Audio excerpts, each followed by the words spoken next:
Hi everyone, we're working on chapter 17 today.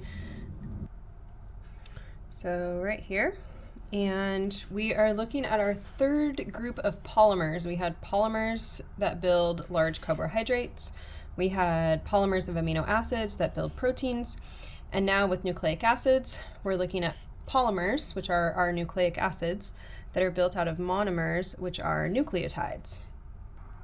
So first, just a tiny bit of context reminder. We are looking inside of a cell and inside of the nucleus, and that's where we're going to be finding these chromosomes that our nucleic acids are coiled up inside of. So that's our context there. Over here, if we look at the nucleotides, so if we talk about the monomer, the small pieces that build together to make the DNA, we're going to see a phosphate, and we're going to use throughout our chapter yellow to highlight our phosphate groups. Phosphate, if we have a free phosphate, is PO4 with a 3 negative charge. It looks a little bit different here because it's got some hydrogens on it and it's bonded, but we've got phosphate, and then we have a sugar. Here's our sugar. We've seen rings before. This one, it happens to be ribose. And then a base as well. So the bases, we know that bases are when you have nitrogens that can be proton acceptors. And so our base we can see in our nucleotide there as well. So these come together these nucleotides come together and they get connected by what we call phosphoester bonds. That's going to be this connection between the phosphate and the sugar is a phosphoester bond. And so many nucleotides are going to connect and we end up building deoxyribonucleic acid, which is DNA, or RNA, which is ribonucleic acid. It just depends on the sugar, which we'll see later.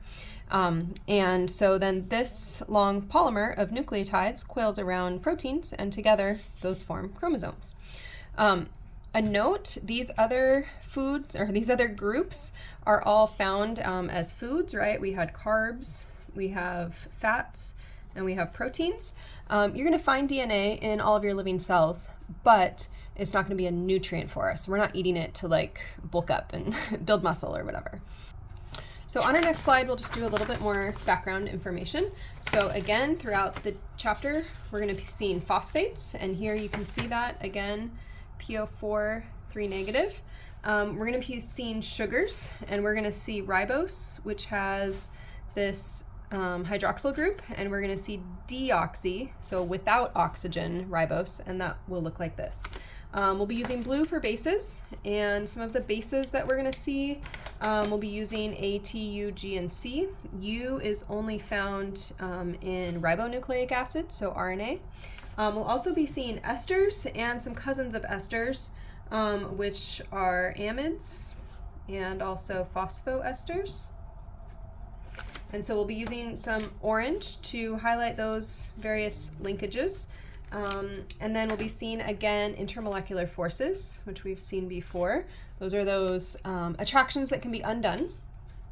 And then we'll also be seeing throughout the chapter mRNA, so I'll be using some pink little ribbons for mRNA. So just to kind of sketch out some of the key terms that we're going to see, or key processes in this chapter, I'm going to draw a really awesome cell. All right, and I'm going to draw maybe a disproportionately large nucleus. All right, and so in that nucleus, that's where we keep our really sturdy library of DNA. Okay, so I'm just drawing one chromosome there. Now, if we're going to divide this cell, then that DNA will go through a process in which it splits into 2 copies of DNA, and that is called replication. Makes sense, right? If you replicate something, you're copying it. However, if we want to take one gene of that DNA and go make a new protein, okay, build a new enzyme,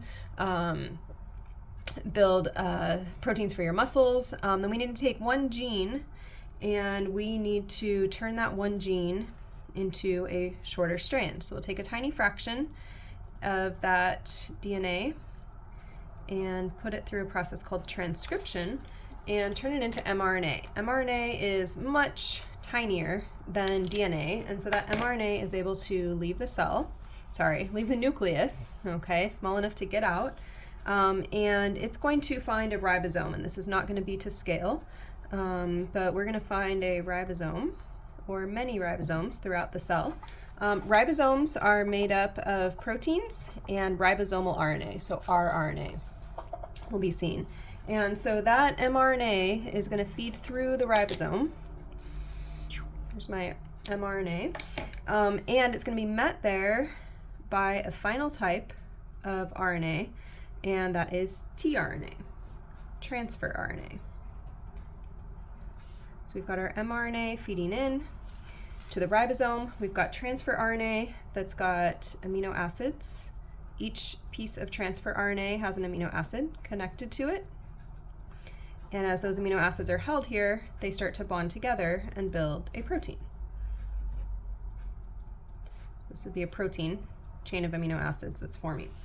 And as this mRNA goes through, we're going to see it has some directionality to it. 3' and 5' we'll be looking at. And so this process down here, this is called translation.